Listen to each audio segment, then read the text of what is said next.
there are 63,000 people at Tottenham Hotspurs Stadium. And we are under the South Stand, and it is a madhouse. And we're selling out at Citi Field here at baseball stadium. Like every single game, they're having to staff our unit through the sixth inning because they cannot supply it with enough Korean fried chicken and kimchi fried rice. I never would have thought that was possible when I was young, when I was embarrassed about my lunchbox.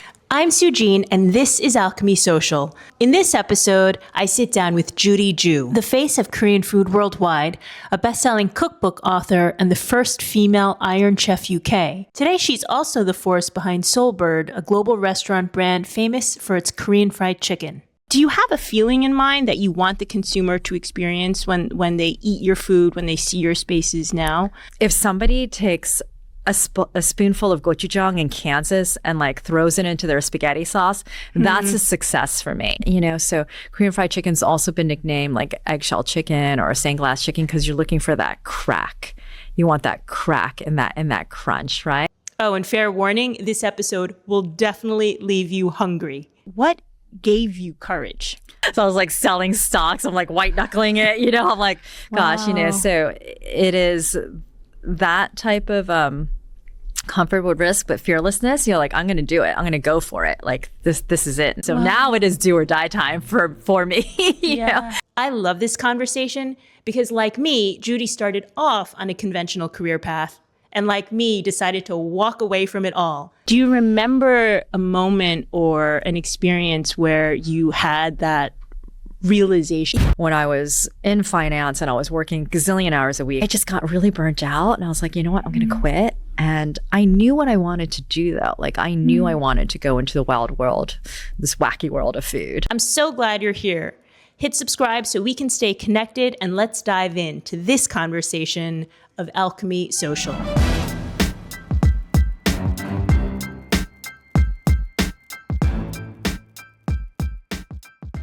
Hi, Judy. Hello. I have been lucky enough to know you for a long time, and always the through line when you started really diving into these creative pursuits has been Korean food. Yes. Do you feel like that is the most important kind of thematic connection through all of your creative pursuits? Definitely. I've been waving the Korean flag for a really long time now. I like to think that, people call me like the OG of Korean food along with manchi. Yeah. We were kind of like the first two people doing Korean food in the Western world. And it's been a long time pursuit and passion and love, just trying to get Korean flavors to spread around the world globally. I've got Seoul Bird in 3 different countries now. And the fact that, Korean food is becoming so mainstream that we're in Madison Square Garden, we're at Citi Field, we're at Barclays Center, we're at Tottenham Hotspurs Stadium, we're in Edinburgh Airport. To go into venues with that type of mass market is pretty incredible. I never would have thought that was possible when I was young, when I was embarrassed about my lunchbox, and now that it's gone almost like 180, right? You've been there with me, right? Like, mom packs you kimbap rice rolls and you're embarrassed, but you love to eat them and they're so good and you rather eat them versus like the Lunchables. And now it's, people can't get enough of Korean food or Korean culture. And it's almost this like kind of weird cultural voyeurism that's going on. But at the same time, I think it's great. Yeah. What is the first memory you have of realizing that you weren't going to pursue the more traditional, conventional career paths? Because I feel like the early part of your education, highly impressive, Columbia Engineering, then getting very prestigious jobs on Wall Street seemed pretty appropriate, completely pretty predictable. Do you remember a moment or an experience where you had that realization that was not in the cards for you long term? I don't know if there was a single moment, but I remember when I was really little watching Connie Chung on TV, right? Yeah. And I remember thinking she was so beautiful and she's on TV. And I kind of remember it. And I was thinking, wow, if she can be on TV, I could be on TV. And like, I want to be on TV, you know? Yeah. It was just, and it was like a flighting thought, you know, but it stuck. And so I really feel that saying that you cannot dream to be what you cannot see is so true. So I had this like dream to be on TV, I guess, for a while, but I guess it got parked. And then I remember another kind of eureka moment was watching Margaret Cho, the Korean American comedian. Yeah. And she was the first Korean that I had seen who had really gone against the grain. And I thought was like, wow, she's amazing. She's swearing. She's making fun of her parents. She's not playing the violin. You know, she's not reading the news. You know, like she was really kind of off piece. Yeah. And I was like, can I swear on this podcast? Yes. I'm like, that's fucking awesome. She's fucking so cool. And I was like, wow, Margaret Cho is like my hero, you know, because I just saw so much bravery in what she was doing as a rebel and like following her passion. And she was doing comedy, stand-up comedy back then as an Asian female. Like now it's more accepted, but back then she's the OG, right? You know? And I was younger when I saw her. I was like, wow, that's so cool. And then there was another moment when I was like in line at the grocery store. This is back when they had all the magazines at the grocery store. And I remember seeing the cover of Food and Wine magazine. And Anita Lowe, who was a Chinese American chef, was on the cover with all the best chefs of America. And I was like, wow, there's a female Asian American woman on the cover of Food and Wine. Yeah. And I bought the copy and I was like, okay, I'm going to try to do something, you know? And so like, these are like my 3 idols out there, you know? And I was like, okay, they can do it. I can do it. So, you know, there's always a pioneer. There's always somebody that you're standing on the shoulders of, you know? There's somebody before you that's kind of like, maybe it's not a you know, paved path, but maybe some of the leaves have been broken down. Like there is a little bit of a guiding light there, you know? So I would say that it took a while for me to kind of see that North Star. And then at some point, you know, when I was in finance and I was working gazillion hours a week, I got very burnt out, you know? Like 100 hours a week was totally normal back then. That was like not a thing. It was expected, you know? I was pulling all-nighters all the time and I just got really burnt out. And I was like, you know what? I'm going to quit. And I knew what I wanted to do, though. Like, I knew I wanted to go into the wild world, this wacky world of food. I didn't know what I wanted to do, but I knew I wanted to cook. Yeah, so I always had that passion. Where does that interest come from, the desire? I mean, you could have chosen comedy or you could have chosen news media. What is it about food that called you? Love food. I've always loved to eat. I'm constantly stuffing my face. I love exploring cultures and the history of, you know, people and nations and countries through the lens of food. You know, Korea is a classic example of this. Of, you know, Korea, the food tells the story of war and occupation and colonization and recession and all immigration patterns, etc. You know, I just find all of that very fascinating. And plus, I love food. I love to eat. I love flavors. And I've always loved restaurants. I love the fact that, you know, and this is when I was working in finance, you know, you could leave and check all of your problems at the door just for a few hours and be transported to Japan or Brazil or Italy or Spain just for a couple hours. And it's the music, it's the decor, it's the lighting, it's the food, it's the people. I mean, everything. Yeah. And I loved that idea of having these experiences that really create core memories. Yeah. Yeah. Absolutely. It's so interesting because of all of the very prolific different activities you do so much in digital content creation. You have a very, very impressive social media following. You do tons of TV. You write books. And also, you have created this brick and mortar experience for consumers in Seoul Bird. That's a global restaurant brand. I'm curious, do you feel, is there a reason why you chose to do that, to create basically a physical space for people when you also are so skillful at communicating with consumers in these other, say, more digital outlets? Yeah. My first restaurants, I had 3 restaurants called Jinju, which started in London, and I had one in Hong Kong. Jinju really put Korean food on the map in London. I was the first and only person to kind of showcase Korean food. And the way I wanted to do this with having a physical space is because I felt that Korean culture, fashion, arts, textiles, design was the unsung hero. Same with Korean food. And nobody was doing and showcasing Korean architecture, art, fashion, colors, in anything. And all the Korean restaurants that were around in London or Europe, didn't do it properly. There was like bad lighting. Like I could never, I always say, like, I wanted to create a Korean restaurant that I could bring a business dinner to. Like my old friends from Goldman Sachs or Morgan Stanley, and it had nice lighting. You could order a nice cocktail. You can get a fabulous margarita or, like a martini made perfectly, had nice music, etc.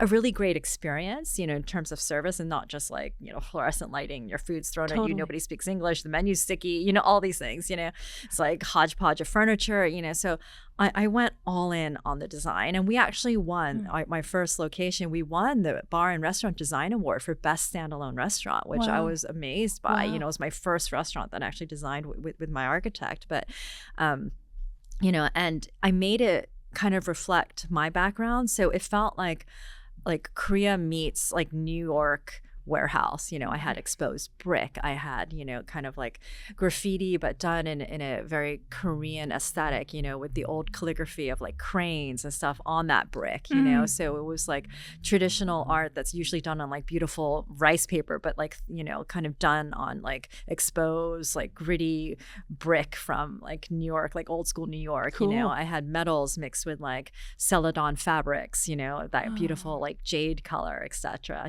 So I really wanted to showcase Korea at its best, and I got all this beautiful crockery from Korea, so all of the plates, etc., because nobody knows about Korean plates. So it was almost like look at our culture and look how amazing we are and the things coming out. And this is before the Korean wave, right? This is well before all. This is like 12 years ago or 10 years ago at least, and so that's why I wanted to create a bricks and mortar concept. And then now with Seoul Bird, I've created a fast casual, bricks and mortar concept. So really bringing it to the masses, So this is where I plan to expand it. There are 63,000 people at Tottenham Hotspurs Stadium, Crazy. And we are under the South Stand, and it is a madhouse. And like, and people are eating it. We're selling out at Citi Field here at baseball stadium, like every single game. They're having to staff our unit through the 6th inning because they cannot supply it with enough Korean fried chicken and kimchi fried rice and gochujang mac and cheese. And so these are kind of the twists that I'm doing also, but it's really an honor for me to be able to do that. And for me, if somebody takes a spoonful of gochujang in Kansas and like throws it into their spaghetti sauce, that's a success for me. Wow. Like I don't think that in order for, actually I do feel that in order for a food to go global, you have to adapt, you have to be flexible, and if something like gochujang can be, added in the same way people are eating sriracha or, like with everything, I think that's a success. Yeah. Do you think about that when you say design the menu for Seoul Bird or the look and feel of a Seoul Bird location, which is much more accessible than your past ventures? Like, do you have a feeling in mind that you want the consumer to experience when they eat your food, when they see your spaces now? Definitely. I mean, even though that customer experience should really not be anything longer than 6-7 minutes, you know what I mean, because it's a fast casual, that's still important. So we are doing something that is fast casual, but it is more premium. So a premium offering that still has that, it's very modern and it looks really cool. It's quite vibrant. All the colors of Korea are there. Like the DNA of it is Korean, but there, like we've had like the mac and cheese with kimchi in it or gochujang, like we're constantly changing menus and stuff like that. So, but we have dumplings, we have japchae noodles, all different things. So I guess it's a great way for people to, as an entryway into learning more about the culture. Yeah. Because it's also interesting. You've now partnered with some of the most iconic venues in the world, like some of the ones you mentioned, MSG, Barclays, Citi Field. You're at the Tottenham Hotspurs Stadium, Vegas. And so these are places where people are already going to have hopefully some of the most unforgettable experiences of their lives with like people they hopefully like. And food plays such kind of a visceral role in how we just like move about the world. Was that the intent? Oh, completely. Well, first of all, food is so highly emotive, and food memories are so incredibly strong. And this is why everybody's relationship with food is so complicated, you know. And, you know, like doing these license deals as a part of our expansion plan were just kind of came naturally, you know. Tottenham Hotspurs, like they came to us, I think, because like their Captain Sonny's Korean, you know. And so actually I started cooking only in their VIP season ticket holders area. And then eventually, which I've been doing for like 4 seasons now, and eventually then that led to us having our own concession, you know. And so we're going to be expanding through other sports venues. And so it's kind of happened quite organically. It's nothing that like we went out seeking for. It kind of came to us, and then now we're seeking it out and talking to all these different venues.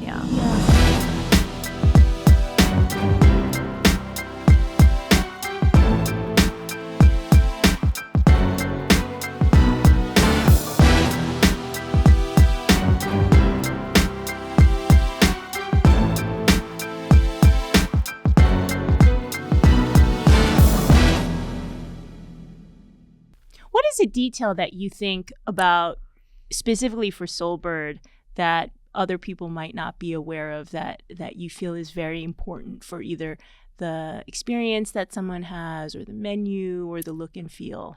I think it's, you know, it's a number of things. I think that the look and feel is quite unique. You know, we're a really colorful, bright brand, right?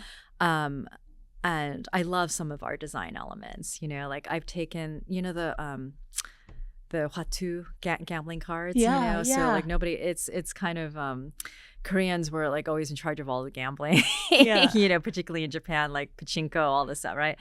And so we have this set of cards that everybody would know, you know, and so I've taken that design and I've modernized it, and I've put in our little chick who's like running around in the different scenes. I put our logo into it and all this stuff. So I've taken a lot of tradition elements and modernized them, you know. I've like we just opened up in Scotland, and we have this one image. It was done by a great Korean American artist named Wook Kim, but it's this girl in a hanbok, but she's, you know, quite cool looking, and we changed her hanbok to be a Scottish tartan, and she's got so like cool bagpipes on her back, you know, but she's wearing a hanbok still, and she looks, you know, so like I love these like kind of juxtaposition type of clashes that I've created of old and new, modern and traditional, like kind of all meeting and like localizing things and twisting things up. So I really love our design elements. And then in terms of the food, our Korean fried chicken obviously is something that is very special, you know, and we're making it the real traditional way, which is with a wet batter. And that's because when fried chicken came to Korea, it came via the American GIs. But Korea had its own tradition of frying, occupied by Japan for 35 years, which was with a wet batter from tempura. Korean fried chicken is double fried because, you know, Koreans love texture, right? And so they want that extra crunchy, crispy coating. And so it is operationally harder to do, you know? So it actually is somewhat closer to a fish and chips batter, which is also a wet batter if you think about it, you know? So Korean fried chicken's also been nicknamed like eggshell chicken or sanglass chicken because you're looking for that crack. You want that crack and that crunch, right? I had no idea. Wait, what is the difference between? So, what is dry batter? Dry batter is you dip it in something like a buttermilk, and then you press the dry batter onto it, and then it fries dry. A wet batter is that you'll usually like coat it in some kind of pre-coat to get the wet batter to stick to it. And you put it in a wet batter, and then you fry it wet. And Korean fried chicken is also fried twice. For that extra crunchiness. Yeah. Yum. So we do it that way, but it's a pain in the butt to do it that way. But if you go like cookbook, all the Michelin-starred restaurants, they do a wet batter. But very few fast casual places will do a wet batter because it's operationally more difficult. Wow. Yeah. Okay, so therefore it's more delicious. It's just different. Yeah. I wouldn't say it's more. It's not like, like saying one is I love a Nashville Southern fried chicken. Yeah. Like I love other fried chickens, who do dry batters or whatever, etc. It's just a different way of executing it. Yes, Yeah. and authentically Korean. Authentic is such a loaded word because it comes from American GIs, right? So but I always say that today's invention is tomorrow's tradition, right? So now it was something that came from America. The Koreans adopted it, let's say, changed it, it evolved, it became uniquely Korean, a different product, and then back around the world as something different. Yeah. Which is interesting. Right. Yeah. Wow. Then, having now built out very successful experiences for other consumers, when you yourself go to have an experience, what do you look for? Like, how do you evaluate what's worth your time, whether it's a trip or an event or a restaurant? I feel like your standards must be very high. Yeah. I mean, but the thing is, though, I'm always in the search of good food. Yeah. And I don't care if I'm eating on a street corner or in a fine dining 3 Michelin star restaurant. Like I've had the best meals of my life in a shack right next to the sea, where there's this one little grandmother cooking something with one pot, what I mean? So it doesn't have to be fancy, if I feel like if it's cooked from the heart, it's cooked fresh, like that's simplicity is golden. There's something to be said about that, opposed to, there are amazing meals that I've had, where there are more waiters and chefs than they are people eating in the dining room, and they're plating every single dish with tweezers with like 5 people, like every single leaf, whatever. That's theatrical also and amazing. Yeah. It's so interesting when as more and more forms of content and social media, I think, take up more of our lives. For me, it feels like the in-person experience is almost now getting like a premium. Like it's more valuable, like, and it stands out more to have these in-person experiences. And as you are working on all of these different facets of communicating about Korean food, so through digital media, through hard physical books, through restaurants, are you seeing an evolution of how consumers are like receiving? Do you communicate to them in different ways? Is one like more resonant than the other? Definitely. I mean, you can't ignore social media. I just hired a new social media manager because I've been ignoring it too long. So I'm really going to try to be more active on socials now. But what I'm seeing actually now is that there's so much noise on social media. Yeah. Like everybody's a doctor and they're not doctors. And they're not, you know what I mean? Like everybody's a chef. Yeah. Everybody is an expert, whereas actually they have 0 accreditations, 0 certificates, 0 education on it. Like they've never run a restaurant. They've never owned a restaurant. They've never gone to cooking school. They've never, you know what I mean? Like, and yet, and I think there is value still in content creators who make food accessible, whatever. But also I feel that there are people who are looking for real expertise, who are looking for that authoritative voice, who actually knows what they're talking about. And when they give medical advice, they actually have a medical degree and things like this, Yeah. Even in the makeup world, you know what I mean? It's very different working with clients than just doing makeup on yourself all day or every single day. Like you see different people's their skin quality, like different events. You have to do it in 20 minutes. You know what I mean? So the pressures of working actually out in the wild, I guess, or working in restaurants, owning and running your own restaurants is very different than just making content at home. I'm not saying that is not worthy, because there's lots of great content from people doing that, but I feel that it's just a different it's a different point of view with people who are actually out there like making a living, like Like this morning, I woke up at like 5 a.m. I had, hair and makeup like at 5 a.m. And these guys are doing this for, all the time, all day long, everywhere, and we were talking about social media and all the makeup artists, because like we watch them, you know what I mean, and they say that like they see so many mistakes of what they're doing, and like they're not using good products or whatever, and like these are my tricks, and they said like and they're switching from different brands, all different brands, I said, why are you using this, why are you using that, whatever. I said, well, for you, because of your Asian eyes, we use this, or this because of your skin color, whatever. So I mix. So there are all these different tips and tricks that you learn from working with different people, right, on different faces, etc. And it's true for every single industry, and like cooking dinner for yourself is very different than trying to execute an event in the Caribbean for 1,000 people, or in St. Moritz for 500 people, or you know what I mean. So it's just a different level of professionalism, I guess, if you're doing it at a certain level versus at home cooking for one, Yeah, that's a great point. I mean, there's so many like levels of expertise, and it's very hard to tell who has which on social media, because they're all sort of starting at the same baseline, and so it's hard to suss out. Speaking of all of those different formats, because you have done all of those, you just mentioned 500 in San Moritz, 1,000 in the Caribbean, and so you seem to be able to, you have skill sets that apply in very different environments. How did you develop those skills? Like, what has helped you along the way to be able to switch even between, say, developing a recipe for a cookbook for an at-home cook versus being on TV under the high stress of, competing for the Iron Chef title, which you won in the UK, to, running a global business?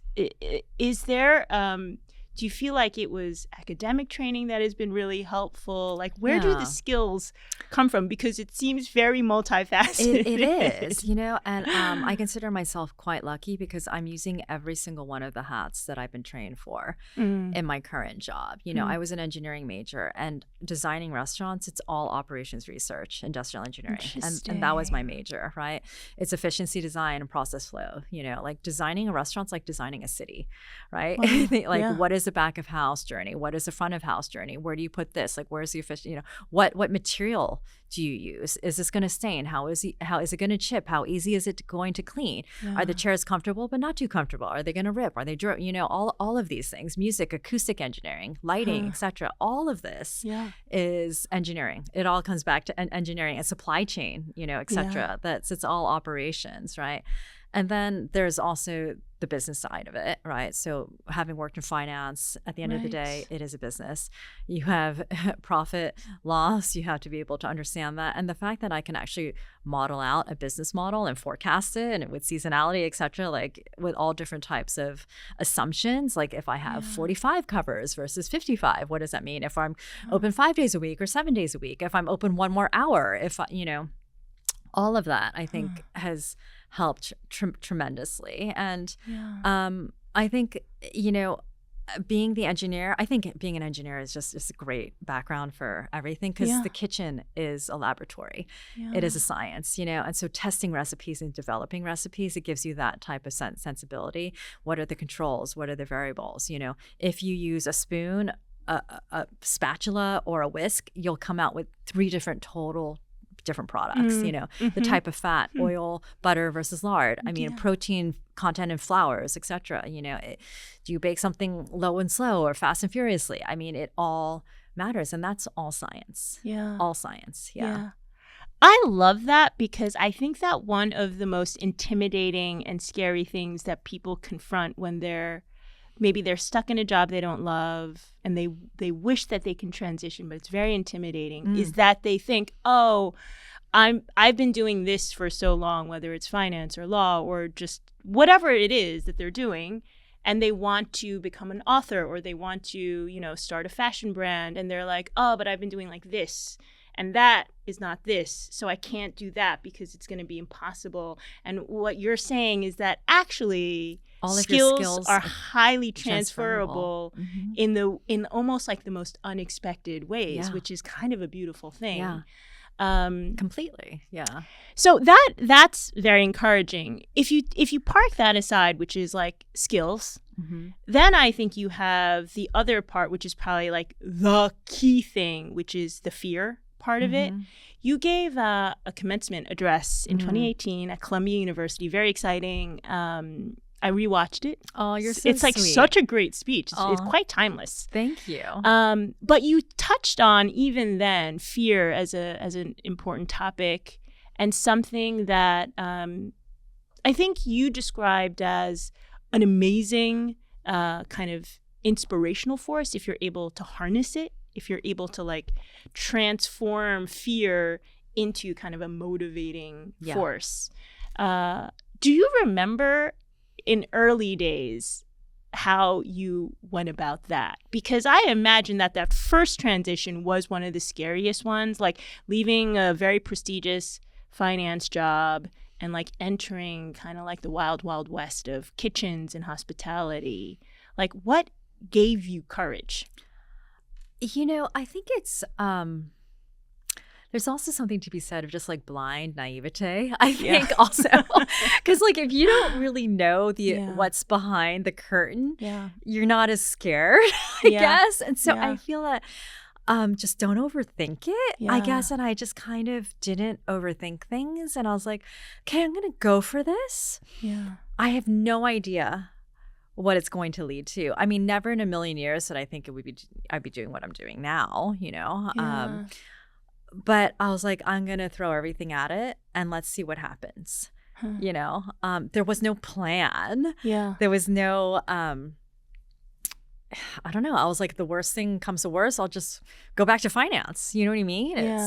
It wasn't like this, I don't know, do or die type of, I was like, okay, I'm quitting, but I'm gonna make this happen. But at the end of the day, I'm, you know, nobody's dying. I'm not like, you know, I was, you know, single at the time, you know, so I was like, okay, it's not like I've got like 2 kids to feed, all these things. So I was definitely more flexible in terms of that element of it, you know. So I was like, why not? You know, and that's why I'm always encouraging young people before they have all of these like financial responsibilities, when they can take on more risk, just to do it, you know. I think that explains that original transition, but you have taken leaps throughout your career. You're still taking leaps today. I mean, I think even hearing you talk about you know, having even a greater presence on social media, for example, that's like you putting your voice out there, which I think for a lot of people is very intimidating.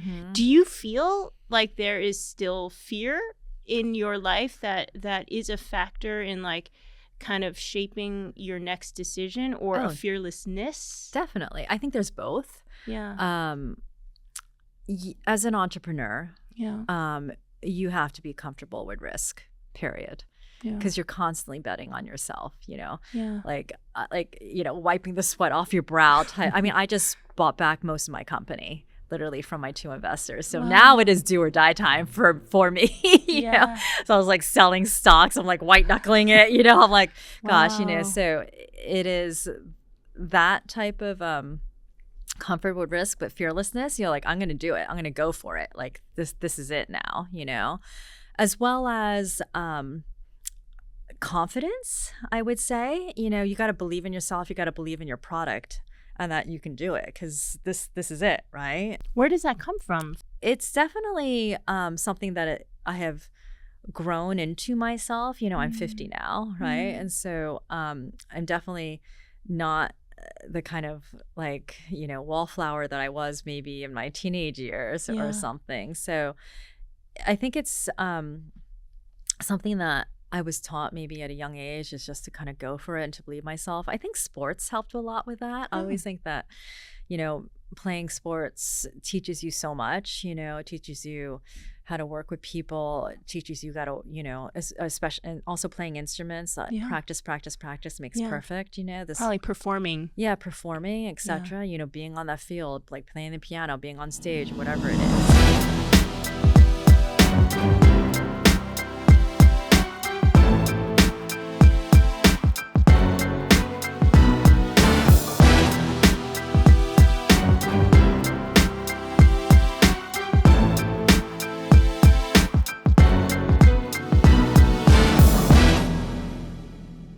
get stage fright at all anymore? Because also I am so curious how you managed your nerves on Iron Chef, which seems so intense. Yeah.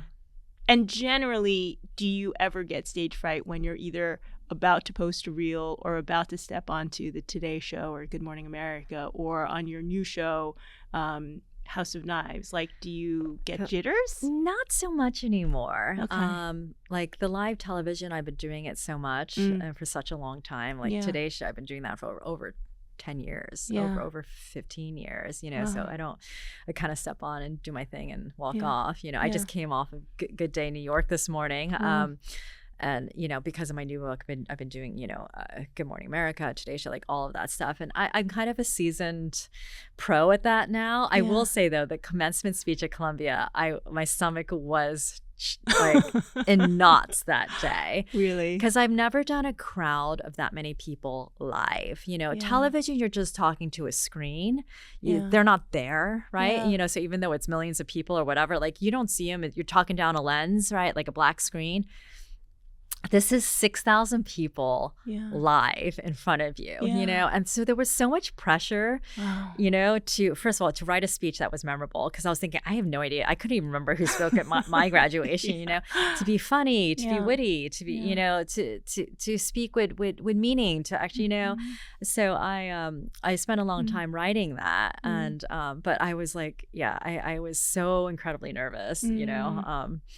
Practically like nauseous. I was so nervous, you know. And they're all really smart people too. You know what I mean? It's like PhDs and academics and the president of the school and all of the professors, like all the parents of all the kids and the graduate schools there and everything. So I was nervous as hell for that one. That's wild because you did not seem it at all, which is probably also that you practiced and you prepared so well. But Iron Chef was, that show though, just because you mentioned it, you're so busy, you don't even have time to be nervous, you know? But sometimes, like, as you're plating, like, you'll see the hand shaking, you know what I mean? Because you're just tied up in nerves, you know? Did you meditate? Did you have, like, breathing techniques? You just kind of, like, try to, like... all of the above. Yeah, all of the above, you know? But even that, after a while, you're just like, okay, I got another battle. I got another battle, you know? It's... And then it's just like you're so focused on getting it out, you know, but you could plan 10 items on the plate and like 5 of them will make it on there, you know. It's like everything and anything goes wrong. You're covered in sweat from head to toe. Like you can't even think about what you look like. I look like a wreck half the time. It's like, God, Speaking of doing things that you know very well, you just came out with a 3rd cookbook. Yes, K-Quick. What is the inspiration for this? So K-Quick is Korean food in 30 minutes or less. And if I'm honest, I did not want to do this book because my publishers were like, we want to do something that's really quick and easy, whatever. I'm like, oh, it's so commercial. I'm a chef. I don't want to do this, you know. But then I was like thinking about, I was like, you know what? Nobody has time. And if my mission, which it is to have Korean food and flavors go global and go into everybody's homes from every corner in the world, whatever. I was like, I got to do this book. Because nobody has 3 hours to cook. You know, I don't even have time to cook and I'm fast, right? You know what I mean? Like I'm eating hummus and carrots for dinner a lot, you know what I mean? And instant ramen noodles half the time, you know? So I was like, okay, I'm going to do this, right? And it's like, how am I going to infuse flavor and everything? So I fill this book up with all these fun tips and tricks to kind of just get dinner in a fresh and fast way on the table in no time. How fun. For someone who's a complete, I mean, they're rarer and rarer, but someone who's like a complete Korean food newbie, what is your, like, why should they try Korean food? Because it is the best. Okay, but go ahead. Well, I grew up with it. I'm Korean American. And so I grew up with it, you know, eating Korean food like as from age baby through to now. I'm obsessed with kimchi. And I understand that it's like highly acquired for me. That's how I have like grown up. So it's like in me. And so I can like wax poetic about how amazing it is and how healthy it is all day long. Probiotics like out the ears. But for someone who knows all of the techniques and like the heritage and the history of Korean cuisine, I am so curious to know why you think it's like the best, which it is. I think it's so punchy in its flavors. Yeah. It's unapologetically vibrant. Yeah. You know? And so once everybody tries it, it's so full of umami. They're like, ooh, that's good. That's good. And they go back for more. They go back for more. Like, ooh, that's so tasty, you know? And that's because Korean food is grounded in fermentation, where you get all of those gorgeous umami notes from. So it's really savory and addictive. Yum. Yeah. Yeah. I mean, truly, though, over the course of, I would say, I don't know, certainly the last decade, Korean culture has just taken the world by storm. Everything from drama to music to beauty to food. And you have been part of this movement from the very, very, very beginning, like pre it being sexy or trendy. Yes. What is the thing that you find most interesting about how the change that's happened? Yeah. I think I touched on this before about how we have gone from being embarrassed by lunch boxes to now everybody is like, what are they eating? What are they drinking? I want to try that. I want that. I want. I have friends whose friends who are Italian or Spanish, whose kids are taking Korean language classes because they're so obsessed with K-dramas, you know. My friends are addicted to, K-pop, etc. Korean dramas are being translated to like over 90 different languages around the world. And there's so many people who are truly obsessed, you know. And I think it's great, obviously, you know, and it's fueling the demand for Korean food, which is why I get to, you know, do all these wonderful residencies and pop-ups like literally all over the world. You know, the fact that I'm cooking Korean food in Anguilla or, you know, in Samoritz or in the mountains and in the Maldives or, you know, in Southeast Asia, I'm going to Bali, you know, in Thailand, etc. is pretty incredible, you know. That the demand is so high that everybody literally wants a bite of it. Yeah. What do you do to relax, to pamper yourself, to indulge? Gosh, I am addicted to two things: Pilates and also facials. I am like a facial whore. Like it shows. I love getting facials. Like just clean my pores, pick everything out of my pores, and I just chill out. How do you find the people that you can trust? Do you do it mostly in London? I do it everywhere. Like there's a spa here in New York that I go to. There's a couple people I go to in London. And I do love a good massage, but I like more medical massages. Like I go to my osteopath, and you know he really goes in there. Amazing, hilarious. I love how like your indulgences are just like the purest, healthiest activities. Well, I mean, what am I going to say? I'm going to go on a bender and drink for 6 hours. That might float some of those boats.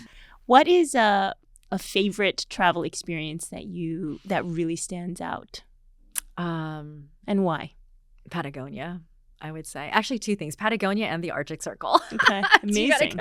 So Patagonia, I just went to for my 50th birthday, and it was incredible. Okay, happy literally, birthday. Thank you. Literally traveling to like the edge of the earth. You know, it's very hard to get to. Yeah, and it was cold and freezing, even though it was their summer. So I went just this past Thanksgiving. Yeah, and in November, it was like being on Mars. It was like 5 different climates and weather patterns in like 1 hour.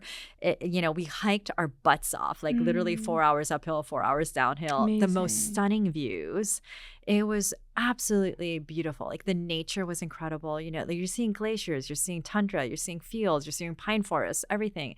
It's gorgeous, incredible. Yeah. Cool. And what were you doing in the Arctic Circle? Were you cooking? Arctic Circle? No, that was just fun. That was just fun. I stayed in one of those like glass igloos so you can see the northern lights at night. So it was incredible. Wow. And I did everything from like the bobsledding with the huskies. I love dogs. And so like that, you know, you go sledding and you can see the icicles forming on your eyelashes. It's so cool, but it's invigorating. It's so fun. We went ice fishing. So you dig like a hole in this lake. We caught like all this like fresh trout and salmon. I think it was it was salmon, all the salmon. And we cooked it. Like we had this fire built, but it was so cold. Like unless you stuck it in the fire, like there was no like radiant heat. It was so crazy. I was like, you gotta like stick it in the fire. So we cooked all this salmon. But it was so funny because we had these tour guides and they said nobody ever catches any fish, right? And so like I caught like 3 or 4. They could not believe it. They're like, wow. So they had to like trek all the way back and like pick up spices and all the cooking stuff because they said nobody ever cooks anything. And they had a trainee with them.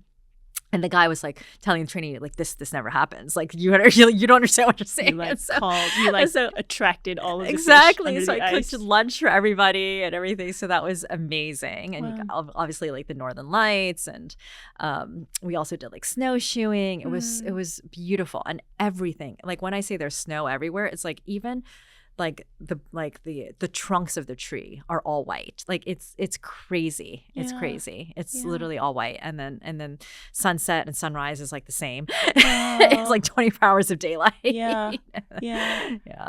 Other than getting real quality rest, what are you most looking forward to? In life in general? Or in life in general. Life in general. Oh my gosh, I want to see more of the world. Yeah. I love exploring this amazing planet we live on. I love meeting people all over the world and seeing different cultures and eating all the different types of food. Yeah, that's what I want to do. Yeah. Judy, how do we find you other than definitely checking out all of your Seoul Bird locations? Yes, you can find me on social media at Judy Joo Chef, JUDYJOO Chef. Okay. Cool. Yeah. And you have multiple cookbooks that we can now buy, I've got including 3. So K-Quick is my latest one, but both of the first 2, actually my first book is probably my favorite just because your first book's always your favorite, right? So and how is that different? That's Korean Food Made Simple. Yeah. That's taking your time to cook. It's not this kind of like 30 minutes or less thing. And then there's Korean Soul Food. And both are in reprint, which is great. So they're still continuing to sell steadily. Cool. And yeah. Judy, thank you so much for being on the show. You have really built such a multifaceted career journey and life that seems to blend all of the things that you love the most. But also, I think a person who, for me especially, represents someone who has lived outside of their comfort zone. And it's pretty incredible to hear that.